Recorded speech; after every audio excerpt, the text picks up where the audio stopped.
Alors, donc ici, que va-t-il se passer dans le réseau? Tout le trafic du réseau va passer par mon petit switch. Et ici, je peux connecter un service avec Internet qui va donc récupérer les données, les différentes données de l'entreprise, etc., etc. Vous l'aurez compris. Donc, c'est pas du tout pratique. Pour remédier à ce problème, nous allons configurer ce qu'on appelle par le BPDU GAR. Donc, c'est une fonctionnalité qui se configure sur les interfaces Access. Pourquoi au niveau des interfaces Access? Parce que normalement, ce sont des interfaces qui sont dédiées pour les utilisateurs finaux, comme par exemple brancher des ordinateurs, brancher des téléphones IP, les serveurs, etc., etc. Ok, donc nous ici, ce que nous allons faire, c'est quoi? C'est de configurer au niveau de cette interface Fast Ethernet 04. Regardez bien. Donc ici, je suis au niveau de l'interface Fast Ethernet 04, je fais conft, je vais faire conft et ensuite je fais interface Fast Ethernet 0/4. D'accord? Voilà, donc là je fais Fast Ethernet 0/4. Ensuite nous allons activer cette fameuse fonctionnalité du BPDU GAR. C'est ce que nous allons voir. Donc ici je vais taper la commande spanning tree. Je vais agrandir un tout petit peu. Ok?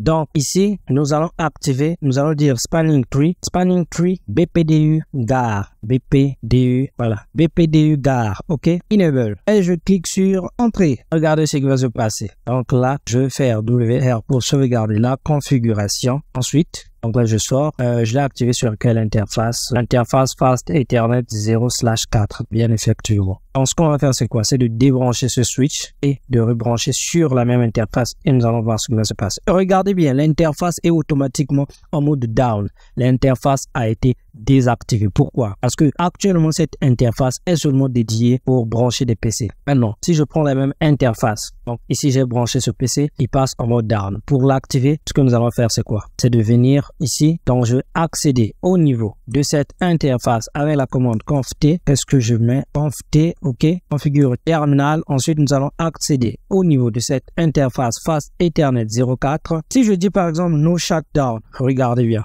C'est du, pardon, no shutdown. Que va-t-il se passer? No shutdown. Ça ne marche pas. Pourquoi ça ne marche pas? Parce que l'interface est passée dans un mode un peu spécial. Ok, erreur désirable, comme nous l'avions dit au début. Ok, donc nous n'avons pas désactivé juste comme ça, par plaisir. Non, ça s'est désactivé automatiquement. Pourquoi? Parce que nous avons activé sur cette interface le spanning tree BPDU GAR. Ok, voilà. Donc ici maintenant, comment est-ce qu'on fait pour réactiver l'interface en tant qu'administrateur réseau d'une entreprise, vous? Pour réactiver l'interface, ce que vous allez faire, c'est de désactiver d'abord l'interface avec la commande shutdown et ensuite la réactiver. Donc ici je dis shutdown et ensuite je dis non shutdown et vous allez voir ce qui va se passer. Je dis maintenant no shutdown, je clique sur entrée. Regardez bien, l'interface a été activée. Ok, voilà. Donc là nous avons essayé de connecter un switch. Maintenant ce que je vais vous montrer c'est quoi? Voilà, donc là je déconnecte directement ce lien. Ce que je vais vous montrer c'est quoi? Nous avons essayé de brancher un switch. Bon, branchons un ordinateur pour voir ce que ça va donner. Je vais mettre un ordinateur ici. C'est la Fast Ethernet 0/4. Et voilà, comme vous pouvez le voir, ici l'interface passe en orange et ensuite elle va passer en verte pour le trafic de données. D'accord? Voilà. Pourquoi au moment où nous avions branché le switch, l'interface est automatiquement désactivée. Pourquoi? C'est tout simplement parce que nous avons configuré le BPDU GAR. Donc c'est aussi une politique de sécurité pour le spanning tree. Donc du coup, ça fait partie un peu de la sécurité spanning tree, ok? Donc ici, pour les switches accès, d'accord? Pour les switches accès, non pas à part les ports qui sont directement connectés au switch, mais les ports qui sont réservés pour les end users, c'est-à-dire pour les utilisateurs finaux comme les PC, les téléphones IP, etc., etc., les serveurs, voilà, doivent être donc configurés avec la fonctionnalité donc BPDU GAR, ok, pour le spanning tree, pour essayer un peu d'élever la sécurité des ports. Voilà, donc ici le port il met un peu de temps, donc je vais activer une fonctionnalité que nous avions fait dans la vidéo précédente,